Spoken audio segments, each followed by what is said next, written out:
Buenos días, mis hermanos y amigos. Es un gusto saludarlos. Yo soy el pastor Dixon Klinger y quiero dar la bienvenida esta mañana a nuestra predicación matutina. Vamos a estar hablando del libro de Santiago, versículo por versículo, fe en acción. Así que lo motivo para que se quede con nosotros. Si no has visto todas las predicaciones anteriores, te motivo para que vayas a nuestra página de Facebook y busque las predicaciones, o puedes ir a nuestra página de YouTube. Así que vamos a ponerlo aquí abajo para que puedas mirar la descripción. Te invito a que prepares tu Biblia y estés con nosotros. Así que gracias por acompañarnos. Así que no te vayas porque en segundos comenzamos. Dios te bendiga.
Santiago capítulo 2, versículo 21 al 26. Es mi deseo que la gracia del Señor esté con ustedes, que la paz esté con ustedes, con los que están presentes y también con aquellos que nos ven a través de las redes sociales. Y vamos a mirar la segunda parte de lo que hemos venido hablando estas últimas semanas sobre el tema de la fe muerta. Hoy hablaremos de la fe viva. Versículo 21 en adelante. Puede indicar con un amén cuando lo haya localizado. Dice su palabra de la siguiente manera: ¿no fue justificado por las obras Abraham nuestro padre cuando ofreció a su hijo Isaac sobre el altar? ¿No ves que la fe actuó juntamente con sus obras y que la fe se perfeccionó por las obras? Y se cumplió la escritura que dice: Abraham creyó a Dios y le fue contado por justicia, y fue llamado amigo de Dios. Vosotros veis, pues, que el hombre es justificado por las obras y no solamente por la fe. Asimismo también Rahab, la ramera, no fue justificada por las obras cuando recibió a los mensajeros y los envió por otro camino. Porque como el cuerpo sin espíritu está muerto, así también la fe sin obras está muerta. Acompáñeme en oración. Padre, nos presentamos delante de ti en esta mañana, reconociendo tu grandeza, reconociendo tu poderío, reconociendo de que tú nos revelaste tu palabra y que de lo vil del mundo escogiste para avergonzar a los sabios. Señor, nos presentamos delante de ti en esta mañana a estudiar esta porción de tu palabra y te pedimos que tú nos des la claridad necesaria para poder explicarla, para poder entenderla. Señor, te pedimos que nuestra mente esté lo más atenta posible. Señor, que no haya distracciones a nuestro alrededor. Señor, y también te pedimos por el predicador para que pueda explicar tu palabra con claridad, alineado a lo que enseña toda tu palabra. Señor, oramos para que aquel que no te conoce hoy pueda encontrar salvación. Que hoy tu Espíritu Santo pueda hablar a su vida y llevarlo al convencimiento de que es un pecador, Señor, de que ha pecado contra ti y que solamente en Cristo encontrará salvación. Padre, en el nombre de Jesús, amén. Puede tomar asiento, mi hermano. En la primera mitad de este pasaje que ya estudiamos, desde el versículo 14,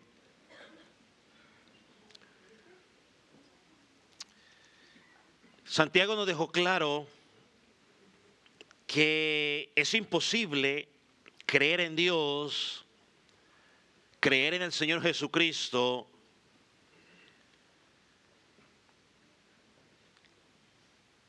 es decir, que murió en la cruz, que luego resucitó y que ascendió al cielo. Es posible creer en eso y sin embargo no tener esa vida eterna. Santiago por eso lo identificó como una fe muerta. Y lo menciona en 3 ocasiones. Lo menciona en el versículo 17. Dice la fe, si no tiene obras, está muerta. Lo menciona en el versículo 20. La fe sin obras está muerta. Y cuando llegamos al final del pasaje que vamos a estudiar hoy, versículo 26, lo menciona una vez más. La fe sin obras está muerta. Dice, es un cadáver sin vida. Está acostado en el ataúd, está bien vestido, está bien maquillado para que parezca que está dormido, para que parezca natural, pero simplemente es un maniquí, no tiene vida. Y así lo expresa Santiago en este versículo 26. En este momento podemos decir que Santiago, como todo fiel pastor, está advirtiendo al pueblo que lo está escuchando. Por eso en el capítulo 1, versículo 22, los llama a que sean hacedores de la palabra y no tan solo oidores de la palabra. Y le dice, el propósito es para que no se engañen. Porque muchos vivimos engañados, pensando que porque tenemos buena teología o porque nos gusta escuchar buenos sermones con buena teología o cantar cánticos con buena teología es suficiente. Santiago dice, no es suficiente. Lo que es suficiente es cuando tu vida comienza a producir fruto. Cuando esa buena teología que dices creer es evidente en el estilo de vida que tú tienes. Y eso es lo que Santiago está tocando en el capítulo 2. Santiago no está diciendo la fe sin un correspondiente cambio de vida, sin una transformación, sin un fruto, no puede verificar lo que tú crees. Porque sacando a los ateos y quizás a los satanistas de la lista, la gran mayoría de personas creen en Dios. Aunque sea un Dios equivocado, pero creen que existe un Dios. Hermano, no basta con decir que tenemos fe. Eso no prueba nada. Lo que prueba si nuestra fe es verdadera, dice Santiago, es nuestro estilo de vida. Yo la electricidad no la puedo ver, pero sí puedo disfrutar de los efectos de la electricidad. Yo no puedo ver las ondas radiales, usted tampoco, pero podemos disfrutar de los efectos cuando escuchamos la radio. Y así sucesivamente. Entonces Santiago expone una enseñanza que es crucial para la verdadera fe salvífica, y eso lo vemos a lo largo de la Escritura. Efesios capítulo 2 nos dice claramente, desde el versículo 8 hasta el versículo 10, Dice, por gracia sois salvos mediante la fe, no por obras, para que nadie se gloríe. Y ahí normalmente donde todos nos paramos y ya no seguimos leyendo. Pero cuando usted sigue leyendo el versículo 10, el apóstol Pablo dice allí, Dios nos ha creado ¿para qué? Para buenas obras, es decir, para dar fruto, las cuales Dios preparó de antemano para que anduviéramos en ellas. Entonces la salvación es por gracia, la fe que recibimos es un don que proviene de Dios. ¿Para qué? Para que vivamos en buenas obras. La ausencia de esas buenas obras o la ausencia de fruto en nuestras vidas evidencia que no tenemos una fe salvadora. Si usted va, por ejemplo, a Hebreos capítulo 10, encontramos un versículo que está altamente relacionado con lo que estoy diciendo. Hebreos capítulo 10, versículo 38. Le voy a dar la oportunidad para que lo busque. Hebreos 10. Lo tiene. Versículo 38. Mire lo que dice. Mas el justo, ¿qué dice? Por la fe vivirá. Mas el justo por la fe vivirá. Y sigue diciendo. Y si retrocediere, no agradará mi alma. Y sigue diciendo el autor, porque nosotros, o sea, los que estamos con la fe salvífica, no somos de los que retroceden para perdición, sino los que tienen fe para preservación del alma. ¿Qué es lo que nos está diciendo el autor de Hebreos aquí en este pasaje? Nos está diciendo que hay una fe, la fe que Santiago identifica como una fe muerta, una creencia que no es para salvación. Hay una creencia que es aparentemente verdadera en Dios, pero es una fe muerta. Es una fe que nos lleva a retroceder al más mínimo problema que enfrentamos. Mientras que la fe verdadera, la fe salvífica, nos permite llegar hasta el final, usando un adagio muy popular, llueve, truene o relampaguee. No importa la circunstancia, la fe verdadera te permite permanecer porque no está sustentada en mis fuerzas, sino en las fuerzas que provienen de Dios. Recordemos las palabras del Señor Jesucristo en Mateo 7, versículo 21 al 27, no lo vamos a leer.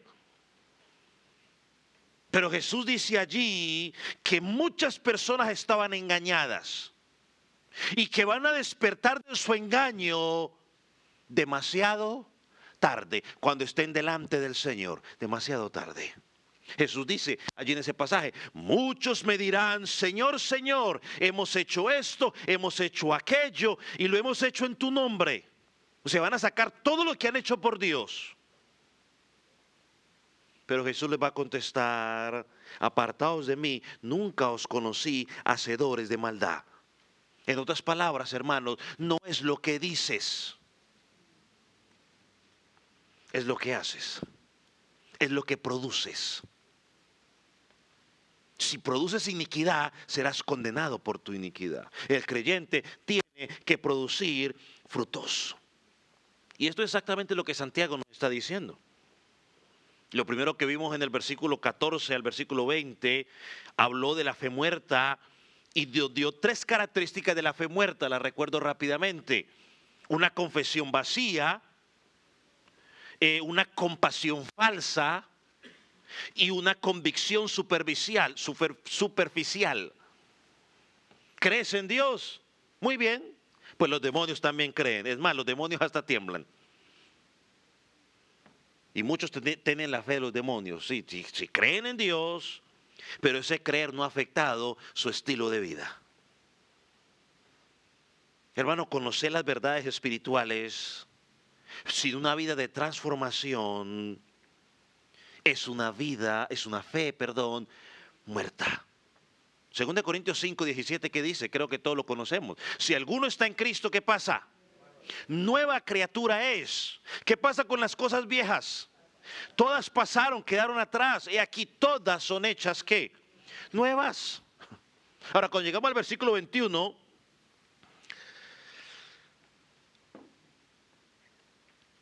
Santiago nos habla ahora de la fe viva.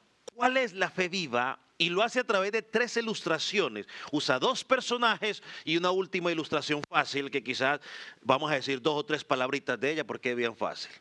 La gran parte la parte del sermón estará enfocada en las 2 ilustraciones principales que él usa. Es como si Santiago estuviera en un debate con alguien, tratando de que esa persona sostiene de que, mira, yo puedo ser salvo y decir que creo en Jesucristo y eso es suficiente. Santiago le está diciendo, mira, no es así. Tú tienes que decir que aunque tú me digas que eres salvo, que tienes fe, tienes que demostrar esa fe por medio de cómo vives tu vida. Hermano, hay un pensamiento diabólico que se ha metido y es ese. Es pensar de que únicamente es decir, yo creo en Cristo, me gusta la buena doctrina y eso es todo. No. Porque esa es fe de los demonios. La verdadera fe te lleva así a buscar la sana doctrina, pero tu vida va a vivirse de acuerdo a esa sana doctrina. Miremos el primer ejemplo. Y la primera ilustración que él usa es Abraham. Versículo 21 al 24. Dice el primer versículo, el 21. No fue justificado por las obras Abraham nuestro padre cuando ofreció a su hijo Isaac sobre el altar. Este versículo es uno de los versículos que más controversia ha creado a lo largo de la historia cristiana. Es más, el gran reformador Martín Lutero se confundió, no entendió esta parte y era uno de los que no le daba mucho crédito a la epístola de Santiago porque pensaba que había una contradicción con Romanos. Así que vamos a tratar de aclarar algo aquí, partiendo de la primera o la segunda parte del versículo, cuando dice Abraham nuestro padre. Partamos de allí primeramente. En cierto sentido, Abraham era el padre de todos los judíos. Santiago era judío y los primeros receptores de esta carta eran judíos, los judíos de la dispersión a los cuales él estaba escribiendo. Romanos capítulo 4, versículo 1, esto lo voy a leer rápidamente. Dice Pablo allí, Abraham nuestro padre según la carne. En Juan capítulo 8, versículo 37, Jesús le dice lo mismo a los judíos. Sé que soy descendientes de Abraham. Entonces, en cierto sentido, cuando Santiago está hablando aquí de Abraham nuestro padre, pues está hablando de un sentido físico, natural o racial. Ellos eran descendientes sanguíneos, usaré mejor esta palabra, de Abraham. Él era un patriarca muy respetado por los judíos. Pero también creo yo que Santiago tenía en mente algo más cuando habla de Abraham como nuestro padre. Porque Abraham no solamente es padre de aquellos judíos o aquellas personas que descienden de una forma sanguínea de él, sino también que es padre de todos los que creerían en Dios para salvación, ya sean judíos o gentiles. Eso lo vemos, por ejemplo, en Gálatas, capítulo 3, versículo 7. Creo que esto es un énfasis muy importante, es decir, quiero que usted vaya y lo busque. Mire lo que dice Gálatas 3:7. Sabed, por tanto, que los que son de fe, estos son hijos de Abraham. Luego en el versículo 9, mire lo que sigue diciendo. De modo que los que son de la fe son bendecidos como el creyente Abraham. Entonces, espiritualmente hablando, Todos aquellos que han creído en Cristo como Señor y como Salvador, estamos conectados con Abraham. Él sirve como nuestro modelo de fe. De cierta manera seguimos su ejemplo y en cierta manera pues entonces Él es padre de todos los creyentes, ya sean judíos o ya sean gentiles. De hecho la Escritura nos dice que con la muerte del Señor Jesucristo, pues esa división que había entre gentiles y judíos pues fue quebrantada. Ahora hay un solo pueblo, compuesto por judíos y gentiles, toda persona que cree en Jesucristo sin importar su nacionalidad. Ahora, dejando esto claro, llegamos a la parte, digamos, que quizás causa un poco de controversia. Dice el apóstol, no fue justificado por las obras nuestro Padre, justificado por las obras.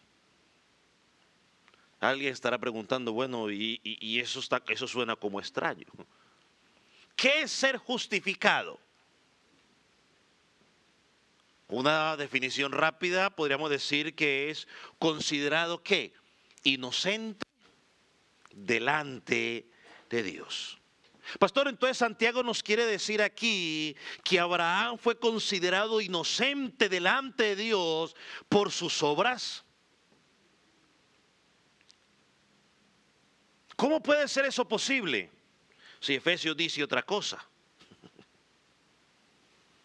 Efesios dice que somos salvos por gracia, por medio de la fe, es decir, que no hay mérito en el hombre para que nadie pueda sacar el pecho. Nosotros los seres humanos tenemos esa tendencia a sacar el pecho por las cosas.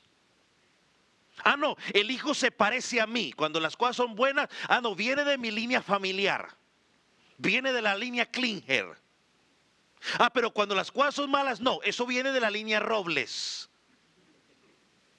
Cuando el hijo es muy guapo, no, es que como es guapo porque se parece a la línea Robles, entonces por eso es muy guapo. No, como es medio feito, no, pues entonces viene del Klinger. Entonces los seres humanos siempre andamos en esa situación.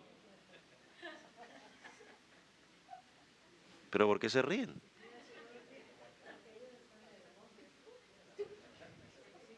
¿O querían que hiciera un ejemplo de otra familia? No, yo uso el ejemplo de la mía para que no me temen problemas luego.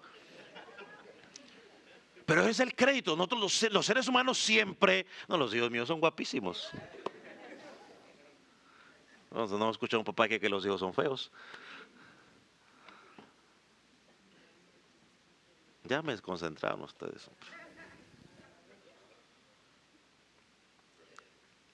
Es lo que estaba diciendo. Siempre tenemos la tendencia a querer ganar crédito.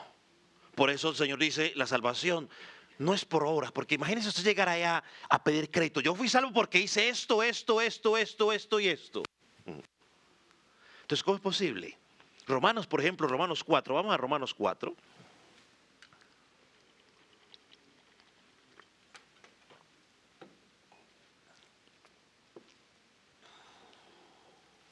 Romanos capítulo 4. Miren lo que dice. Versículo 1. ¿Qué pues diremos que halló Abraham nuestro padre?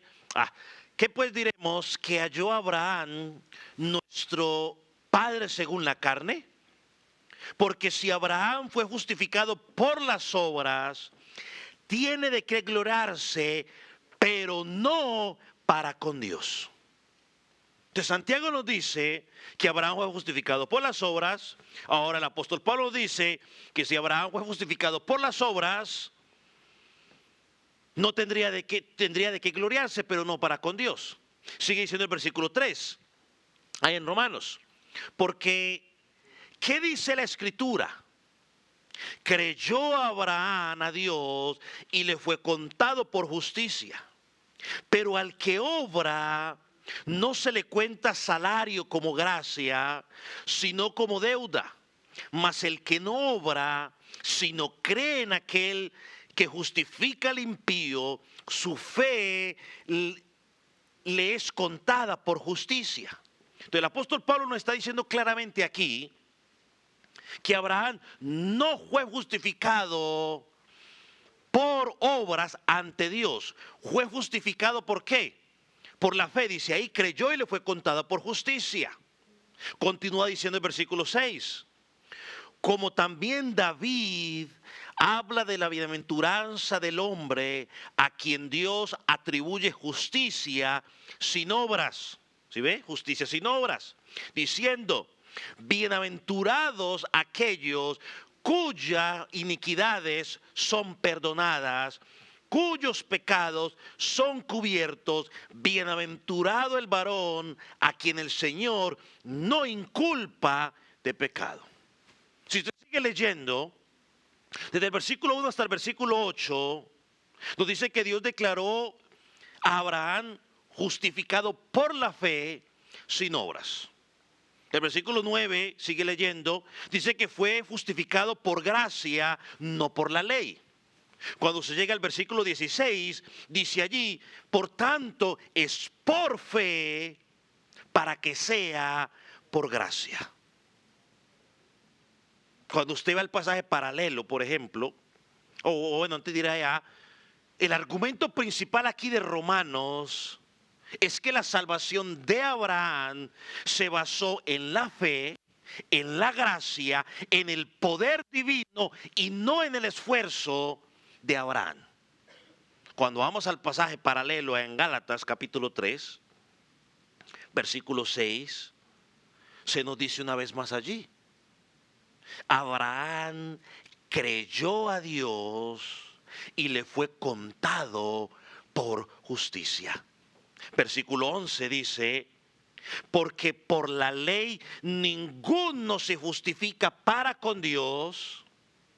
Es evidente porque el justo por la fe vivirá. Amigo que me escuchas, no es porque tú te portes bien, porque no lo vas a lograr. Es por la justicia de Cristo. El único que se portó bien, usando el término humano, desde que nació hasta que murió, fue Cristo. Es por su justicia que te es imputada o te es puesta sobre ti cuando crees en Él. Dice más, el justo por la fe vivirá. No vive por lo que los ojos ven. Ve por lo que ha creído. Vive por lo que espera, el regreso del Señor Jesucristo. Entonces, tanto Gálatas como Romanos hablan de que Abraham fue justificado por la fe, por la gracia. Entonces la pregunta es, ¿por qué Santiago usa la misma ilustración y nos dice que fue justificado por las obras? ¿Cómo entendemos eso? Ya me acordé de la palabra que usa el hermano Nelson. ¿Cómo reconciliamos esas dos cosas? ¿Cómo las reconciliamos? Ahora, hermano, cuando tú y yo somos estudiantes de la palabra de Dios, tenemos que ser diligentes al hacerlo. O sea, no podemos tomar una sola frase y olvidarnos del contexto inmediato y el contexto general de la escritura. Si tú y yo tomamos esta frase, Abraham fue justificado por las obras, y nos desconectamos de todo lo demás, inmediatamente estamos cayendo en una ¿qué? Gran herejía.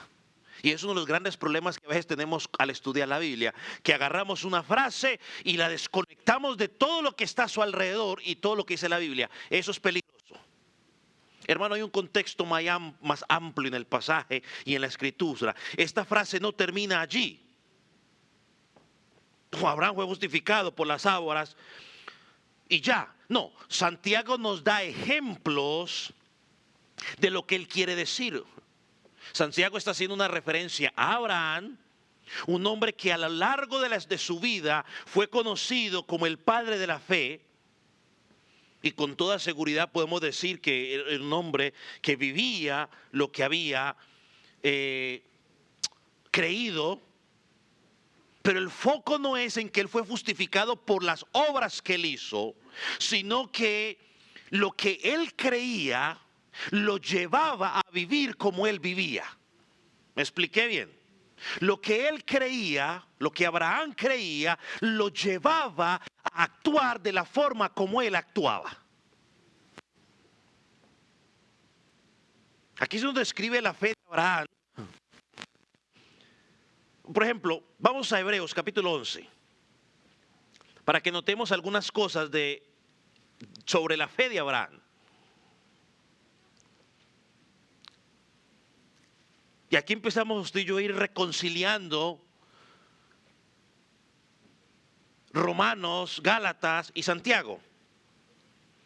Mira el versículo 8 lo que dice. Por la fe, siendo llamado, obedeció. Ahora deténgase allí por un momento. Es imposible bíblicamente desligar la fe genuina con la obediencia. Es imposible. No podemos separar bíblicamente la fe de la obediencia. Es imposible. Nadie puede decir que tiene fe en Dios sin que le obedezca a Dios lo que Él pide de él. Es imposible, no se puede. Miren lo que sigue diciendo. Siendo llamado, obedeció para salir al lugar que había de recibir como herencia y salió sin saber a dónde iba. Eso fue cuando fue llamado a salir de Ur de los Caldeos, ¿no? A dejar su tierra y su parentela. ¿Se acuerda de ese episodio? ¿A dónde voy a ir, Dios? Yo luego le muestro. A ver, ¿cómo así? Es que si me hubiera preguntado a mí, yo le hubiera dicho, a ver, ¿cómo así que luego le muestro? No sé usted cómo hubiera contestado. Pero aquí está la evidencia de la fe de Abraham. Fue que Dios le dijo, muévete. Y Abraham respondió diciéndole, listo, yo lo hago. ¿A dónde? No sé, pero yo voy. Versículo 9. Por la fe habitó como extranjero en la tierra prometida como en tierra ajena, morando en tiendas con Isaac y Jacob, coherederos de la misma promesa, porque esperaba la ciudad que tenía fundamentos, cuyo arquitecto y constructor es Dios.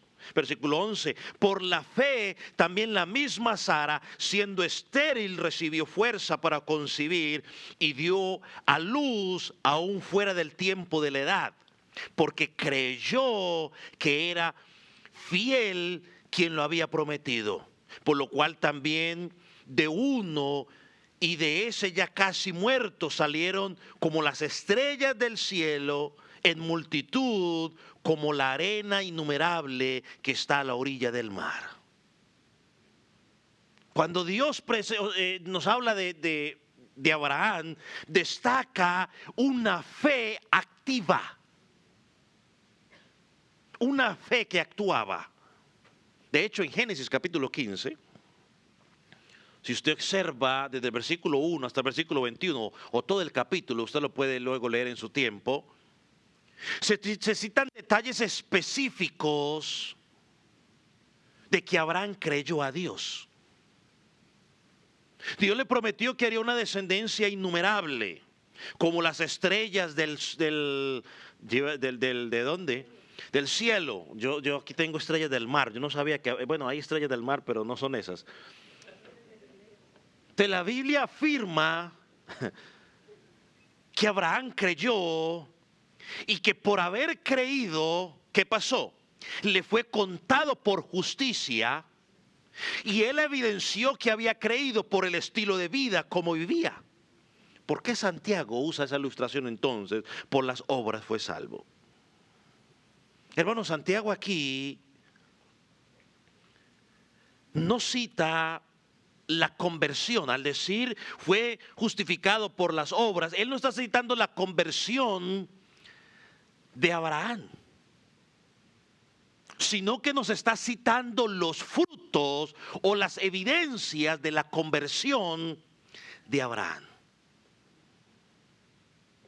Eso pasó en el capítulo 15, Por eso en el versículo 21, aquí en Santiago capítulo 2, nos dice, no fue justificado por las obras Abraham nuestro padre cuando ofreció a su hijo Isaac sobre el altar. O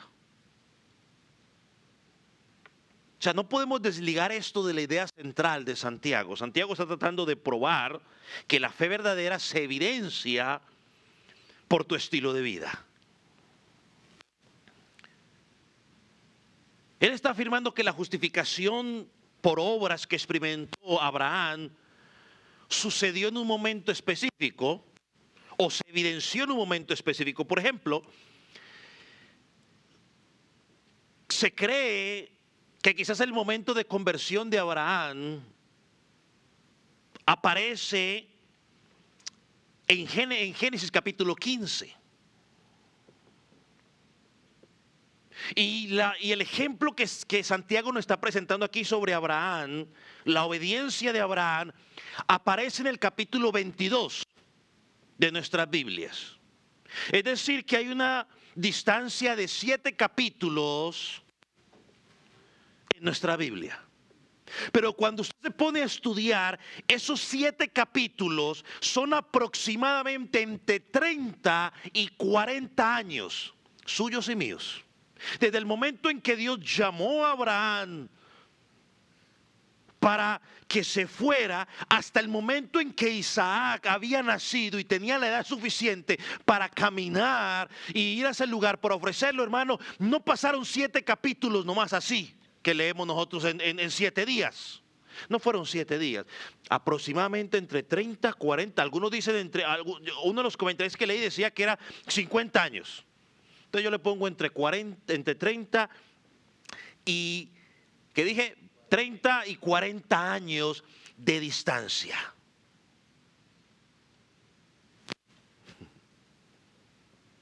...30 y 40 años de distancia. Ahora, Santiago conocía bien la historia de Abraham porque era judío. Los primeros lectores de esta carta también eran judíos y conocían la historia al derecho y al revés. Así que para ellos no había confusión de que Santiago estaba hablando de obras. Espero de que para usted y para mí tampoco haya confusión.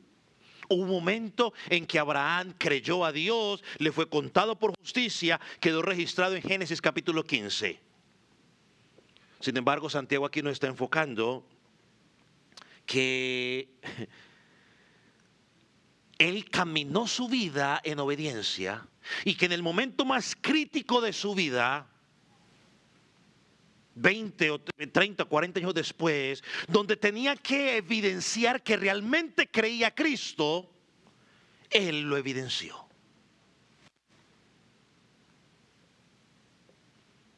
En Génesis capítulo 22, donde tenía que dar una verdadera muestra de que creía en Cristo. Hermano, la verdadera muestra de que tú crees en Cristo no es responder un cuestionario teológico de tu conocimiento bíblico. Esa no es la verdadera muestra de tu fe. La verdadera muestra de tu fe es cuando estamos en momentos determinantes de nuestra vida, donde tenemos que pararnos al frente y decir, primero Dios, y segundo, lo que venga. Ahora, a veces nosotros a veces pasamos muy rápido por encima cuando uno piensa en Abraham y esta situación importante. Imagínense ponernos por un momento en los pies de Abraham. Un hombre que le han prometido de que las cosas, que iba a tener una descendencia grandísima. Quizás él la entendió física, pero era apuntada también a lo espiritual. Y le prometen que va a ser de su propio hijo. Pero entonces tengo el problema de que mi esposa, por más que yo intento, no se embaraza. Entra el desespero.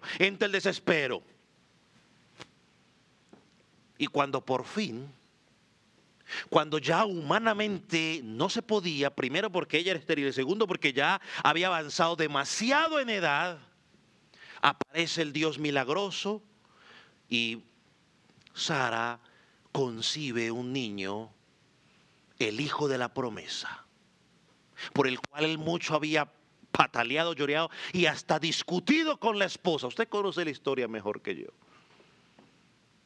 Y cuando el muchacho está creciendo, él quizás, me imagino, ya pensando y planeando a ver cuándo se va a casar para que empiecen los nietos a llegar y la promesa se empiece a cumplir, aparece Dios y le dice: un momento, Señor, tengo algo que decirte.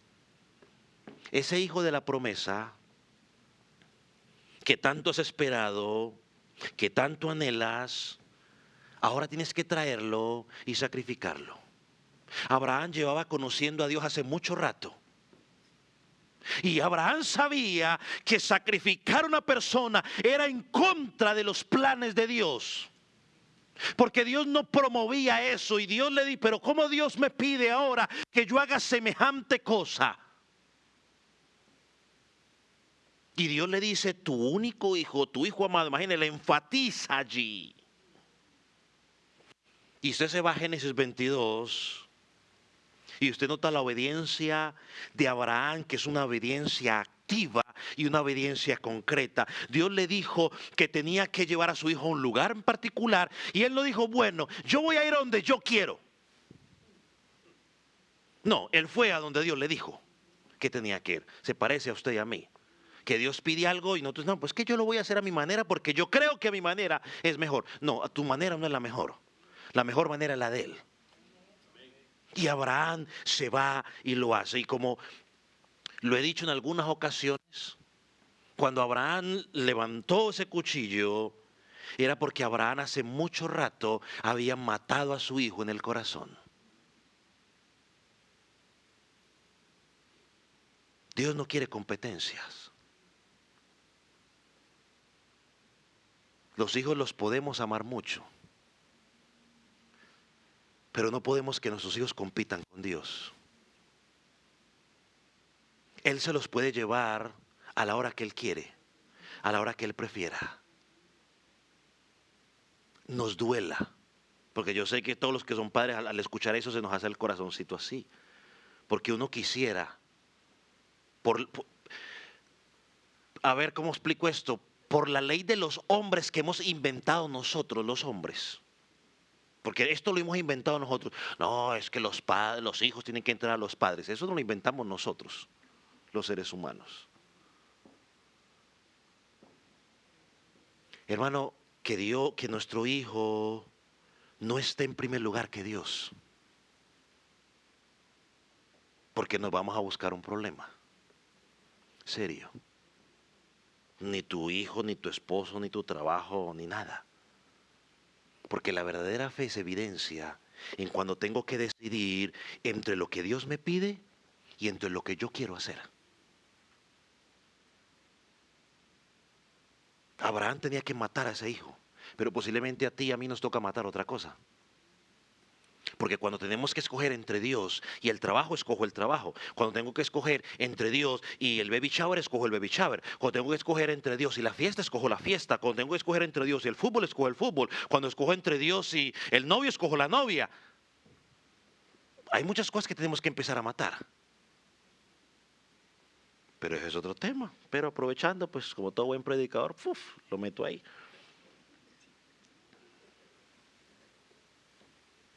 Volviendo a Génesis 22. Cuando usted lea a partir del versículo 5, mire lo que dice. Luego me emociono y ya no digo lo otro que tengo que decir y entonces se me hace largo el sermón. Versículo 5, mire lo que dice. Entonces dijo Abraham a sus siervos: esperar aquí con el asno, y yo y el muchacho iremos hasta allí y adoraremos y volveremos a vosotros. Y tomó Abraham la leña del holocausto y lo puso sobre Isaac su hijo, y luego tomó en su mano el juego y el cuchillo y fueron ambos juntos. Imagínese: hijo, cargue tú la leña donde te voy a quemar. Yo no me imagino cómo estaba el corazón de ese hombre. Tranquilo, porque yo sé que estaba tranquilo. Y usted dice: ¿pero por qué estaba tranquilo? Pues usted es adivino. Yo no soy adivino, sino que hay que leer la escritura. Y la escritura va a la respuesta, porque ya no hay más detalle allí. Tenemos que ir a Hebreos para encontrar más detalles, y donde vemos que Abraham ya en el corazón había entregado eso. Y que aunque uno pueda pensar de que Abraham estaba triste y nostálgico, Hebreos nos dice todo lo contrario. Miren lo que dice Hebreos capítulo 11. Miren lo que dice. Y nos da más claridad. Dice, por la fe, cuando Abraham fue ¿qué? ¿Fue qué? ¿No lo han encontrado? Bueno, búsquelo, entonces yo tomo agua mientras tanto. 11:17, perdón, por mi gran culpa.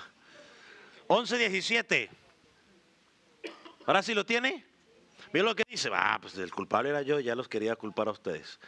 Dice, versículo 17, por la fe, cuando fue ¿qué? ¿Cuando fue qué? Probado. O sea que cuando entendemos ahora lo que está pasando en Génesis, no es que Dios era un Dios perverso, sino que Dios estaba ¿qué? Probando ¿a quién? A Abraham. Dice, probando a Abraham, ofreció a su hijo, y el que había recibido las promesas ofrecía su unigénito, el único hijo, porque Ismael era hijo, pero no era hijo de la promesa. Si me permite usar esta palabra, era hijo fuera del matrimonio, era hijo del pecado, era hijo de dejarse influenciar por la esposa y no tomar la decisión correcta. Él no fue cabeza en ese momento. Él tuvo que haber sido cabeza, líder espiritual, decirle un momento, mijita, por muy ansiosa que usted esté, por muy provocativa que sea la propuesta que me está dando, un momento, yo voy a esperar la promesa de Dios. No, él simplemente dijo, vénganos en tu reino y hágase tu voluntad. Y hasta hoy tenemos las consecuencias. A veces, varones, aunque la mujer se ponga como Dalila, usted tiene que decir un momento. Y usted que recién se va a casar, vaya aprendiendo.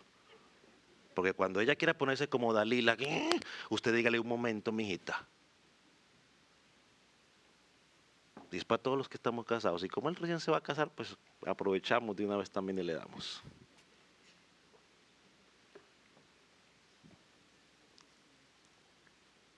Mira lo que sigue diciendo el versículo 19, porque ahí va a estar la respuesta. Pensando que Dios es poderoso para levantar aún de entre los muertos, de donde en sentido figurado también le volvió a recibir. Cuando yo leo este pasaje, podemos deducir que Abraham tenía dos cosas bien claras. Y por eso hizo lo que hizo. Primero, él sabía que Dios había prometido una descendencia a través de su hijo Isaac. Y que Dios, y por lo tanto él sabe que Dios se va a mantener fiel a lo que Dios ha prometido. Y por eso fue a sacrificarlo. Y lo segundo que Abraham creo que tenía claro, y dice el pasaje, a ver si usted lo puede ver. ¿Qué es lo segundo que usted ve claro ahí que Abraham sabía? Sí, ya lo dijimos, que era poderoso, pero ¿qué más? Duro. Que lo iba a levantar.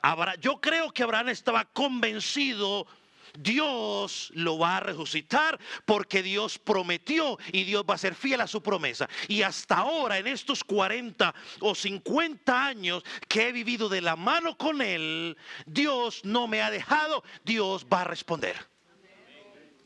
Así que aunque usted y yo creamos que el corazón de Abraham estaba ahí hecho pedazos, que iba caminando con el hijo y llorando y diciendo, ¿por qué Dios? ¿Por qué no? Abraham iba confiado.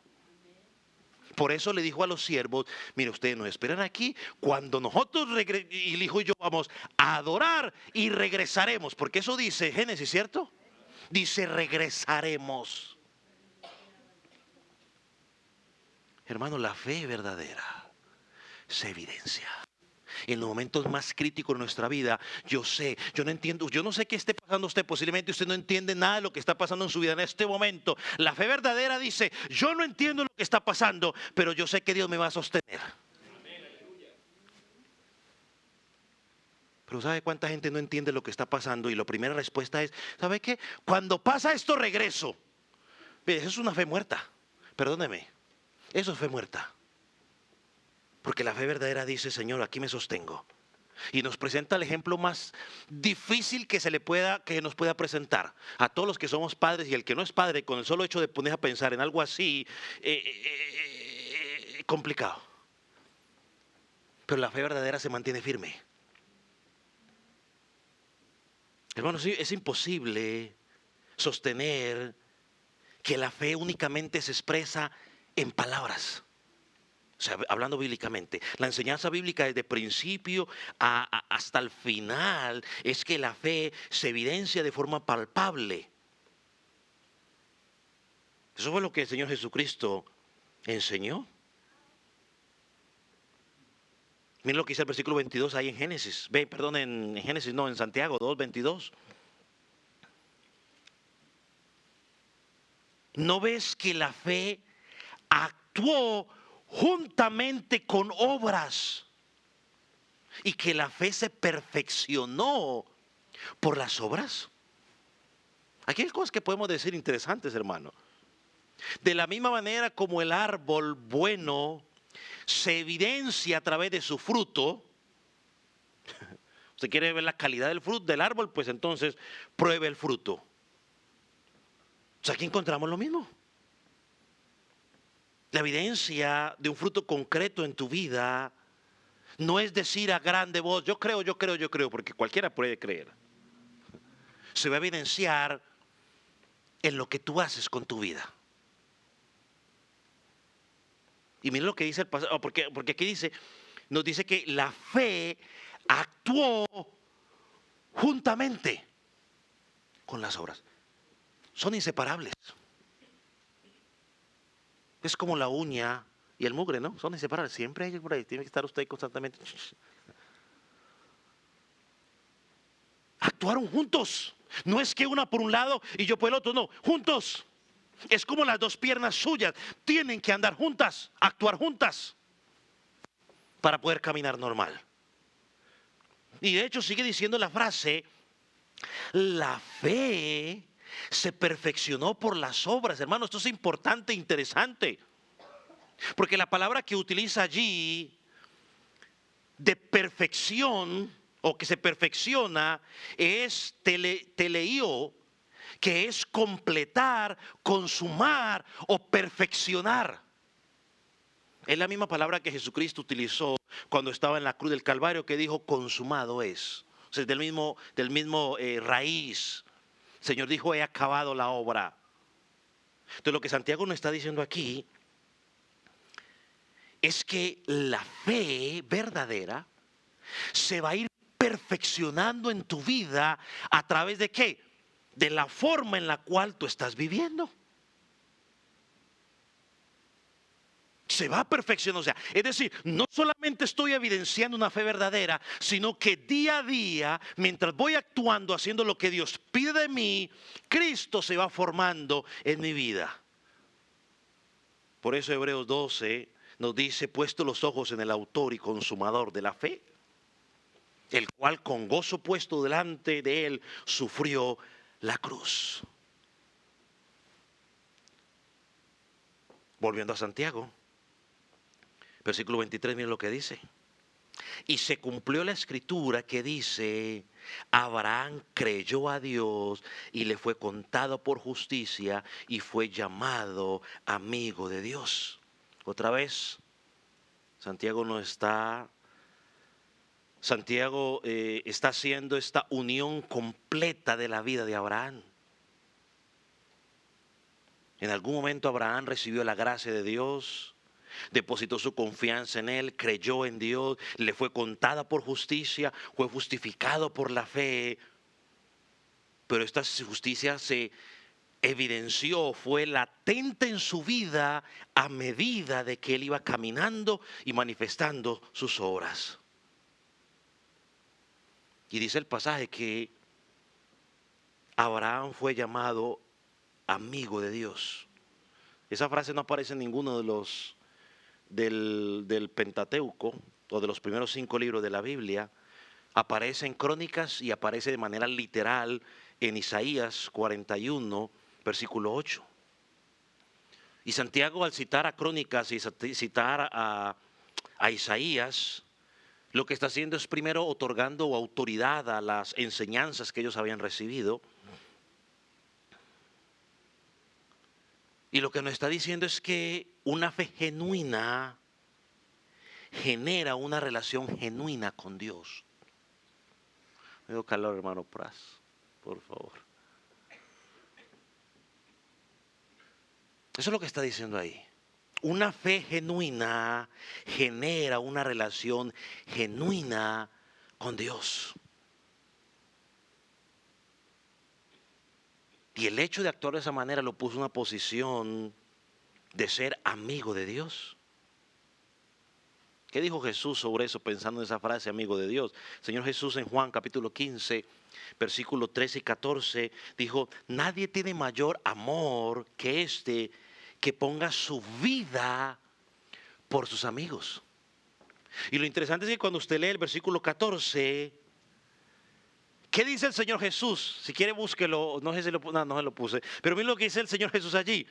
Vosotros sois mis amigos. ¿Qué dice? Si hacéis lo que yo os mando. Soy mis amigos si hacéis lo que yo os mando. Una vez más, la Escritura lo enseña. La salvación es por gracia. La salvación es un regalo de Dios. El muerto es vivificado. Responde a Dios. Pero ahora ese hombre vive para Dios. Obedece a Dios. Vosotros sois mis amigos si hacéis lo que yo os mando. ¿Qué es lo que dice Jesús allí?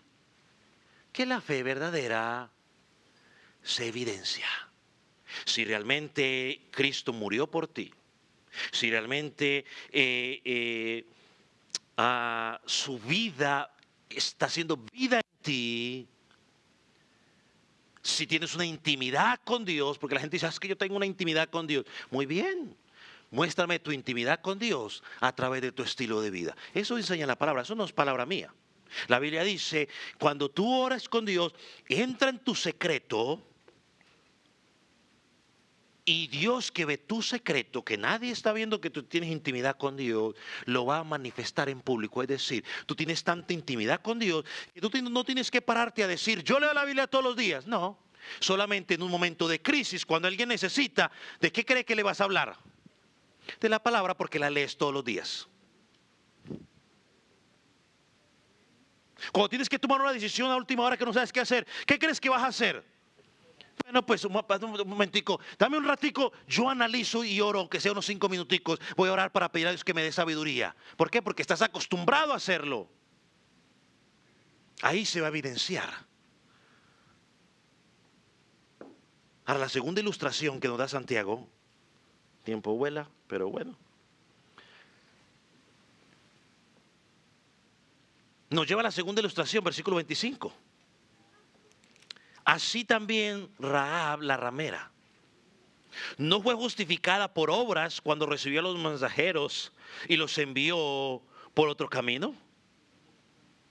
Ahora, mire, yo quiero que usted ponga bastante atención cómo Santiago conecta estas dos ilustraciones y usa la frase de conexión asimismo. Asimismo, ¿qué?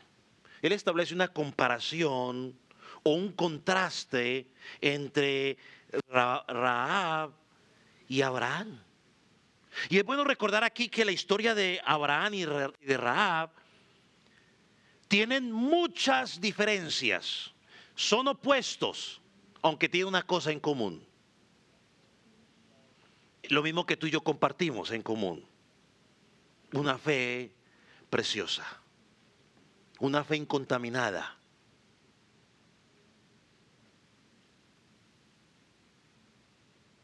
Mire, de todos los ejemplos que Santiago pudo haber utilizado, toma a Abraham y toma a Rahab. Quizás porque hay un contraste entre ellos tremendo. Se lo voy a decir, creo que se los mandé. Abraham era judío, Rahab era ¿qué? Gentil. Abraham era un hombre, Rahab era una mujer. Abraham era un hombre virtuoso, Rahab era una mujer malvada o una ramera. Abraham era un noble caldeo, Rahab era una cananea desgraciada. Y no se enoje conmigo, desgraciado es simplemente una persona que no tiene gracia. Ay, el pastor que usa esas palabras. No, no, no. Desgraciado es simplemente alguien, una persona que no tiene gracia. Que la han usado para insultar es otra historia. Pero usar la palabra desgraciado no es ofensivo ni es incorrecto. Abraham, degradada. Bueno, pues desgraciada, lo menos. Abraham era un líder, era un gran líder. Rahab era una seguidora común. Abraham ocupaba una posición elevada de jerarquía en su posición social, mientras Rahab se encontraba en una posición más baja o desfavorecida. Abraham recibió la revelación directa de Dios.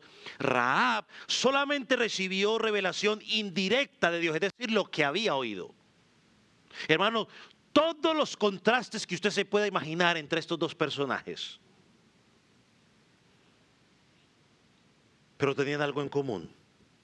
Cuando vamos a Hebreos capítulo 11, donde se nos presentan ese pasaje, algunos de ustedes me han escuchado decirlo, pero la teología le dice que los llaman los héroes de la fe. Guess what? ¿Quién aparece ahí? Abraham. ¿Y quién? Y Rahab. Aunque usted no lo crea, la ramera aparece allí. Y cuando usted empieza a mirar la genealogía del Señor Jesucristo, guess what, dirían en Colombia. ¿Quién aparece allí? Abraham y Rahab. Hace parte de la genealogía del Mesías. Tienen en común la fe. Tienen en común que los dos demostraron por medio de acciones palpables que creían en un Dios verdadero. Y por lo tanto su fe era viva y verdadera, a pesar de la poca información teológica que tenían sobre Dios. Hermanos, aquí le voy a decir algo y espero que usted no me lo malinterprete y que esto no sirva como un punto para que usted se vuelva perezoso. Pero hermano, no necesitas tener la cabeza llena de conocimiento bíblico para mostrar que verdaderamente eres salvo. Y es que no es más salvo el que se sabe 100 versículos al que se sabe 3 versículos.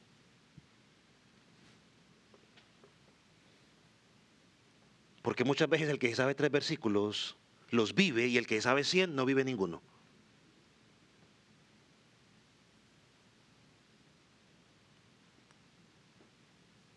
Los dos contaban con muy poca información. Ellos no tenían la Biblia completa como la tenemos tú y yo. Abraham en su caso simplemente esperaba una ciudad que estaba por venir, no sabía dónde. Luego esperaban un Mesías que se iba a manifestar, que no sabían dónde. A pesar de ello, con la información limitada que tenían, fue suficiente para depositar su verdadera confianza en Dios y vivir a la luz de lo que creían. ¿Qué sabemos de Rahab? De Rahab, cómo se pronuncie. Todas las veces que la Biblia habla de ella, la asocia con la prostitución. La señora tenía su casita donde los hombres llegaban a dormir e intercambiaban dinero con ella o con las otras mujeres que ella tenía ahí. Era una gentil. Pertenecía a ese pueblo de Jericó, de un pueblo que iba a ser destruido simplemente porque necesitaba ser destruido para que el pueblo pasara a apoderarse de la tierra prometida. Y aunque ella tenía esa profesión pecaminosa, logró tener cierto conocimiento de Dios por lo que ella había escuchado que se decía sobre el Dios de los judíos. Rápidamente la historia. Josué envía 2 espías a Jericó. Ellos se quedan en la casa. ¿Qué hace ella? Bueno, lo recibe, le da la bienvenida. Quizás porque tenía otros intereses, pero que ese no le puedo decir por cuáles. Pero ahí se quedaron. Lo recibió.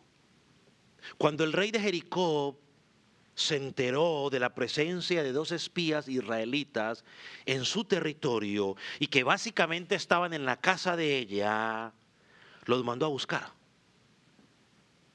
¿Qué hizo esta mujer? Les brindó protección, los escondió y cuando pasó el peligro momentáneo mandó a unos para un lado y mandó a ellos los mandó para el otro lado. Les proporcionó alimento, refugio y permitió que llegaran salvos a su destino. Ahora piense por un momento en los actos de esta mujer a favor de los 2 espías. Para ella no era sencillo. ¿Usted qué cree que hubiera pasado si encuentran a esos 2 hombres en la casa de ella? Su vida estaba en tela de juicio. Fácilmente hubiera sido ejecutada por ocultar a los enemigos del rey. Porque la hubieran acusado de un término que tú y yo conocemos mucho, traición a la patria. Término muy moderno, ¿no? Alta traición a la patria. Y en cualquier país del mundo, cualquiera que traicione la patria, lo meten preso por lo menos ya en nuestros tiempos. En el pasado era ejecutado. Lo que nos lleva a preguntarnos es, ¿qué llevó a esta mujer pagana a ayudar a los hijos de Dios? Esa es la pregunta que tenemos que hacernos. ¿Qué llevó a esta mujer pagana? Yo lo mencioné hace un rato, ella creía algo.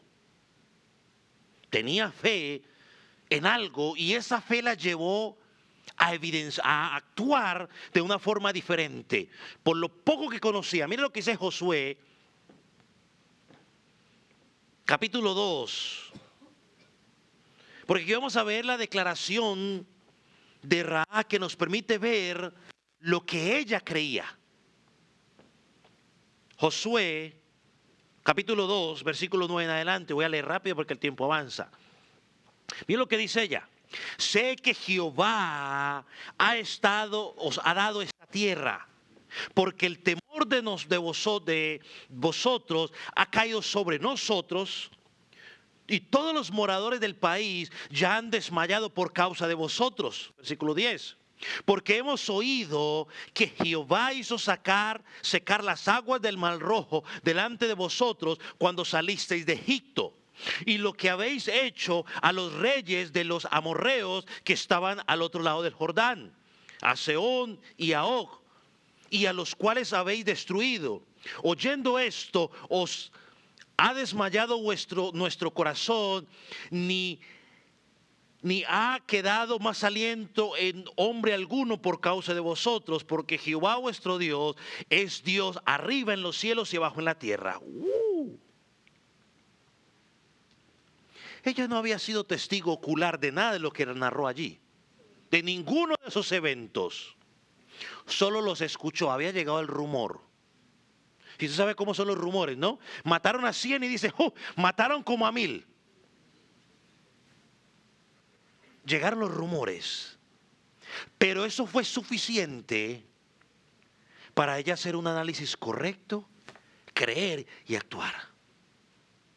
Ella no estuvo presente en el Mar Rojo, pero tenía conocimiento de que el Dios Todopoderoso lo había abierto.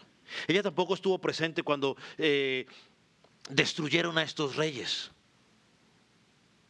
Lo que ella sí sabía, lo que ella sabía fue suficiente para depositar su confianza en Dios. Hermano, esto nos debe llevar a sentarnos nosotros a pensar. Tú y yo hoy tenemos una copia de la Escritura en las manos. Nos han predicado más de Cristo que lo que esa mujer había escuchado. Y cuando fue el momento importante de su vida para demostrar que había creído, actuó sin importar qué podía pasar con ella. Ahora, mire las declaraciones de esta mujer en el versículo 11, porque son tremendas e incuestionables. Al final dice, porque Jehová vuestro Dios es arriba en los cielos y abajo en las tierras. Es decir, yo sé que vuestro Dios es arriba en los cielos y es abajo en la tierra. En otras palabras, esta mujer estaba reconociendo el Shema judío: Jehová, uno Dios. Jehová, vuestro Dios, uno es. Estaba reconociendo esta mujer, una pagana, que había un solo Dios, un Dios todopoderoso, y que será Jehová de los ejércitos. Uno podría decir que por esa declaración ella era salva. Podemos decirlo.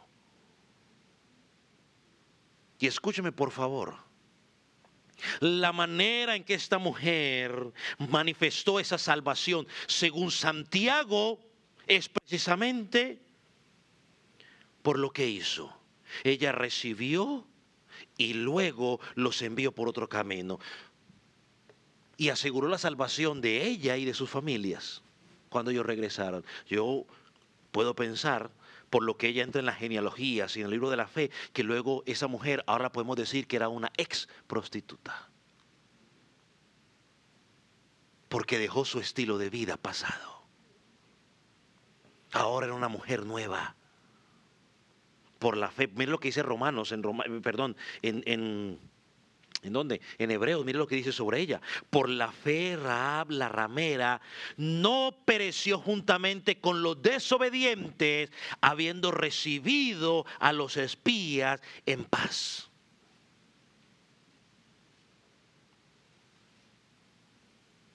Mire que el Señor cita los frutos de la conversión de esta mujer. Porque a veces es difícil que usted pueda decir una fecha exacta en que usted se convirtió. A veces es difícil decirlo. Yo recuerdo, lo mencioné la semana pasada, ¿no? La primera vez que hice la famosa oración de fe tenía 9 años. La hice en varias ocasiones. Pero cuando uno empieza a examinar la vida de uno, los frutos, uno puede decir: mire, yo tengo que ser honesto, yo ese día no fui salvo. Y la Escritura muchas veces no nos dice, no describe el momento exacto de la salvación, pero sí describe las acciones que demuestran que esa persona ha sido salva. Y la poca información que ella tenía. Ahora, Abraham, por lo que vemos de la Escritura, no era un hombre intachable. Abraham tuvo momentos de debilidad. Ya les mencioné uno, ¿no? Cuando se llegó a la sierva de su esposa, pero también hubo otro momento de debilidad donde él no creyó tanto, ¿no? Por temor a su vida, ¿qué hizo? Mintió. Y ella es mi hermana, aunque había cierto, pero estaba mintiendo, porque decir la verdad a medias es mentir. Y entonces espero que no me malinterpreten lo que voy a decir. Pero tú y yo tenemos esperanza. Vivir una vida cristiana no significa de que tú y yo vamos a ser perfectos, intachables. No, nos vamos a equivocar en muchas ocasiones. Pero lo que marca la diferencia es que ese ya no es el patrón de vida de nuestras vidas. Y que cuando en algún momento nos pasa, identificamos ese pecado en nuestra vida, venimos a Él en fe, pedimos perdón, pedimos arrepentimiento y no actuamos más de esa manera. Y cada día vamos avanzando en nuestra vida cristiana. Muchas veces uno escucha decir: es que se salvaron 20 personas. La pregunta es: ¿cómo sabemos que salvaron 20 personas? ¿Por qué?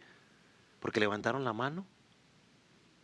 No, ¿cómo sabemos que una persona realmente es salva? ¿Cómo lo sabemos? No es por la oración. Yo vuelvo y le digo, yo creo que esa oración de fe se ha convertido en una tradición humana. En la Biblia no hay ningún pasaje que nos ayude para sostener eso, que la gente es salva porque repitió una oración. La Biblia nos dice de manera inequívoca que una persona es creyente por sus frutos. Juan el Bautista le dijo a los fariseos: hagan frutos dignos de arrepentimiento. Jesucristo dijo, por sus frutos los conoceréis. Jesucristo dijo, seréis mis amigos si hacéis lo que yo os mando. Frutos. Sé que podemos concluir estas dos ilustraciones diciendo lo siguiente. Voy a concluir las ilustraciones, no el sermón, para que no diga que no sean ilusiones. ¿Qué tipo de fruto muestra mi salvación? ¿Qué tipo de fruto muestra mi salvación? ¿Ir a la iglesia, pastor? Bueno, en ninguna parte dice en la Escritura que ella fue y adoró a Dios. Ahí no dice que Abraham fue y construyó un altar y adoró, aunque lo hizo en algunas ocasiones. Ambas situaciones evidencian, en ambos casos, evidencia que su justificación se manifestó al arriesgar su vida, sus sueños y sus esperanzas. ¿Cómo muestras tú si verdaderamente has encontrado salvación? No es viniendo a cantar, aunque es parte. Es cuando está en riesgo tu vida, tus sueños, tus esperanzas, tus diversiones, y en el otro lado tienes lo que Dios está pidiendo de ti. Ahí es que lo evidencias. No es suficiente ir a la iglesia, no es suficiente leer la Biblia, no es suficiente que cantes una canción, y no estoy diciendo que no lo hagas, hay que hacerlo. Pero escúcheme por favor, y creo que esto se lo voy a poner frente para que usted lo lea conmigo.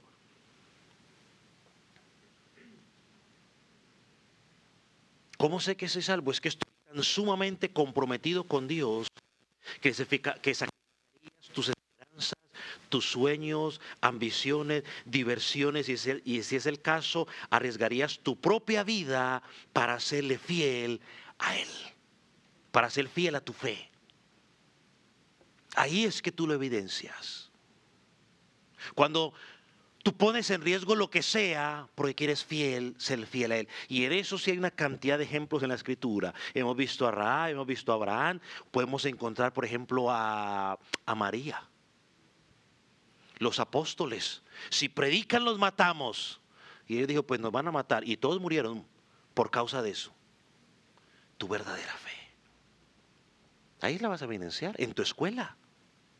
Cuando tus compañeritos te confrontan. ¿Y tú qué dices?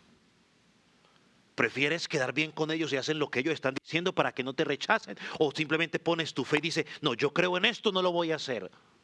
Tus compañeros en el trabajo, es allí, mis hermanos, no aquí cantando 2 o 3 canciones, los que cantan. Es allí. Jesús lo expresó. Si no estás dispuesto a tomar tu cruz, y Jesús dijo, el que no se a tomar su cruz, y es día a día. Y si no me sigues, no eres digno. No eres digno. Y yo no quiero que usted vea el seguimiento como seguir en las redes sociales. No, no, no. Es otra historia. Seguirlo a Él es seguir sus enseñanzas, es seguir sus pisadas, es seguir sus propósitos, es poner la mirada en las cosas de arriba, no en las de la tierra.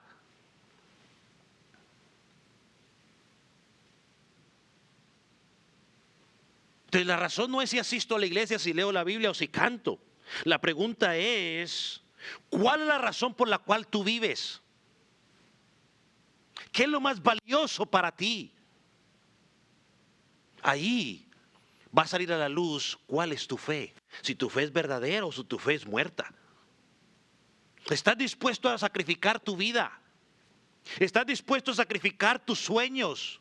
Todos tienen sueños aquí, todos tendrán propósito, todos tienen esperanzas, pero cuando sos confrontado por el Evangelio de Dios y Dios te pide, pon tus sueños un momento aquí y haz esto por mí, ¿estás dispuesto a dejar tus sueños allí? Ahí vas a probar tu fe.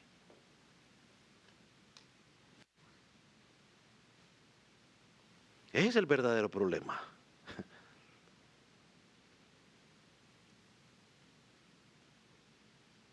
No me digas que la fe verdadera de una persona es porque llega al templo, porque publica cosas en las redes sociales cristianas, o porque se bautizó, o porque sabe muchos versículos bíblicos, o porque cuando usted lo escucha hablar de la Biblia, se derrite usted al escucharlo. No, no me diga eso.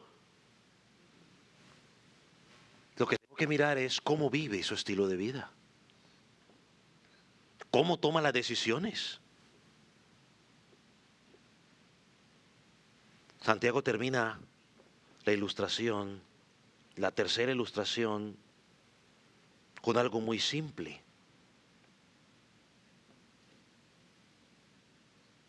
Dice el versículo 26, porque el cuerpo sin espíritu está muerto, así también la fe sin obras está muerta. Un cuerpo que no tiene espíritu está muerto. Una de las cosas más complicadas que yo he tenido que hacer es ir a un hospital donde el doctor le ha dicho al papá, mire, tiene muerte cerebral. Y los padres todavía creer que él está vivo, ya el espíritu no está, ya se fue. Santiago nos está diciendo que así como un cuerpo sin espíritu está muerto, la fe que no manifiesta obras es una fe muerta. Es simplemente una apariencia. Lo digo una vez más, mis hermanos y amigos. Con Dios no hay término medios. No es que estás medio vivo y medio muerto. No. Si tienes una fe redentora, se va a evidenciar en lo que tú hagas, no importa lo que digas. Y si no hay frutos en tu vida palpables, estamos demostrando que lo que estamos diciendo simplemente está muerto, es vano. Es un buen momento para examinar nuestra fe, examinar nuestra vida, los frutos que estás dando, no el vecino, no mi esposo, no mi hijo, no mi esposa, yo. ¿Cómo están mis obras? ¿Cuáles son mis frutos? ¿Por qué no se pone sobre sus pies?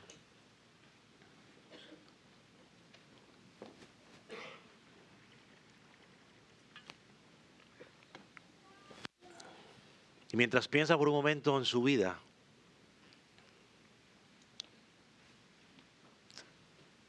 que la oración del salmista sea nuestra oración esta mañana, esta tarde ya. Señor, examina nuestro corazón, pruébame, conoce mis pensamientos y ve si hay en mi camino de perversidad y guíame por el camino correcto.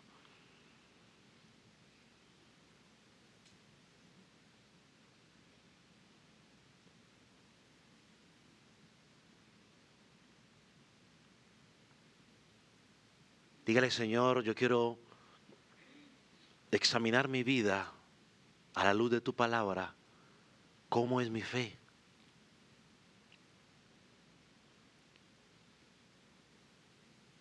Señor, mi fe se manifiesta como se manifestó la fe de Abraham,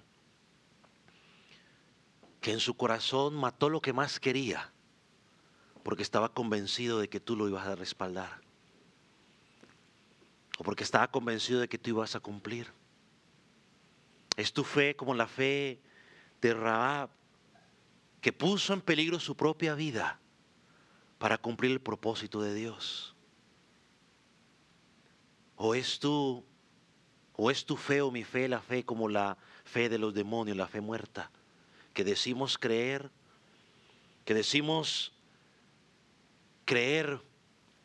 pero en nuestra vida no se manifiesta nada de lo que creemos.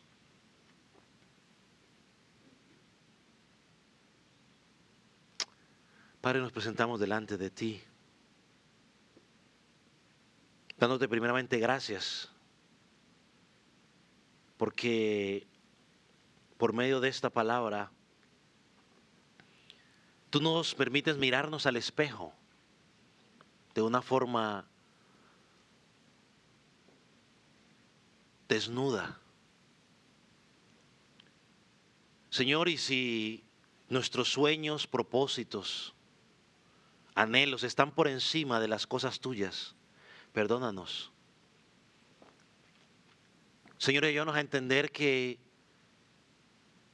no es que tú estés en contra de nuestros sueños o propósitos, sino que muchas veces simplemente quieres que ellos esperen un momento, porque lo más importante en ese momento es lo que tú pides de nosotros. Señor, danos el corazón o la actitud que tuvo Abraham, que tuvo Rahab, que tuvo María, personas que en su momento crítico de su vida pudieron dejar a un lado los planes humanos que tenían por seguir el plan tuyo. Señor, en todos los casos vemos que al final, como ellos te obedecieron, tú los recompensaste y tú les permitiste cumplir con esos propósitos humanos. Señor, aquí estamos, oh Dios. Señor, queremos dejar a un lado lo que queremos por hacer lo que tú quieres de nosotros. Padre, en el nombre de Jesús, te damos gracias. Amén.